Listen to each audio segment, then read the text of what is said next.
ഈ തെങ്ങ് നമുക്ക് മുട്ടൻ പണിയോട്ടെന്ന് നമുക്ക് തന്നത് ഇതിനൊന്ന് നന്നാക്കി എടുക്കലാണ് ഇന്നത്തെ പരിപാടി.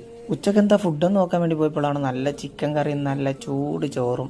പിന്നെ ഒന്നും നോക്കിയില്ല, നല്ല പിടിപിടിച്ച് നേരെ ക്ലബിലേക്ക് പോയി.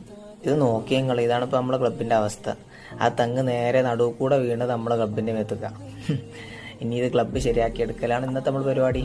നമ്മളിന്ന് എടുക്കാൻ പോണ പണിയെന്ന് വെച്ചാൽ നമ്മൾ ഈ ഓല കൊണ്ട് ഉണ്ടാക്കിയ ഒരു സാമാനം നമ്മൾ ഇതിൻ്റെ മുകളിൽ കൂടെ ഇടാം. നമ്മുടെ നാട്ടിൽ അത് കിടുമുടയിലെന്ന് പറയും. അപ്പോൾ കിടുമുടയാൻ വേണ്ടിയിട്ടാണ് നമ്മൾ ഈ ചെക്കന്മാരൊക്കെ വന്ന് കൂടി. അപ്പോൾ മെല്ലെ മെല്ലെ പണി തുടങ്ങിയിട്ടോ. അപ്പോൾ ഇവർക്ക് എന്തെങ്കിലും കുടിക്കാൻ വാങ്ങി വരാമെന്ന് വിചാരിച്ച് ഞാനും ഹുസൈനും ഇവിടെ വണ്ടി എടുത്ത് നേരോട് കടയിൽ പോയി സവനപ്പം വാങ്ങി നേരണ്ട് പോകുന്നു. അങ്ങനെ പണി ഏകദേശം തീരാറായിട്ടോ. ഇനി മഴ പെയ്ത് വെള്ളം ഇറങ്ങുമല്ലോ എന്നൊന്ന് പഠിച്ചോൻ അറിയാട്ടോ. മഴക്കുള്ള കോള് ചെറുതായിട്ടൊന്ന് കാണുന്നുണ്ട്. മഴ പെയ്ത ഇപ്പത്തെ നമുക്കൊന്ന് ടെസ്റ്റ് ചെയ്യാൻ. അരമണിക്കൂർ അതിനപ്പോഴത്തേക്കും നല്ല മഴ. അപ്പോൾ ഉള്ളിലോട്ട് വെള്ളം ഇറങ്ങുണ്ടോ നോക്കാൻ വേണ്ടി നമുക്കൊരു ഉപകാരമായത്. അപ്പോൾ പണിയൊക്കെ സെറ്റാണ്, വെള്ളമൊന്നും ഇറങ്ങണില്ല, പണിയൊക്കെ കിട്ടില്ലെന്നാണ് കേട്ടോ. അപ്പോൾ പണിയൊക്കെ ഞാൻ വീട്ടിലെത്തുമ്പോഴത്തേക്കും നല്ല ചോറ് ആരോ കൊണ്ടുവന്ന് വെച്ചിട്ടുണ്ട്. അപ്പോൾ ഇതും കൂടെ അടിച്ച് ഇന്നത്തെ പരിപാടി അവസാനിപ്പിക്കുക. അപ്പോൾ ഓക്കെ, ബൈ.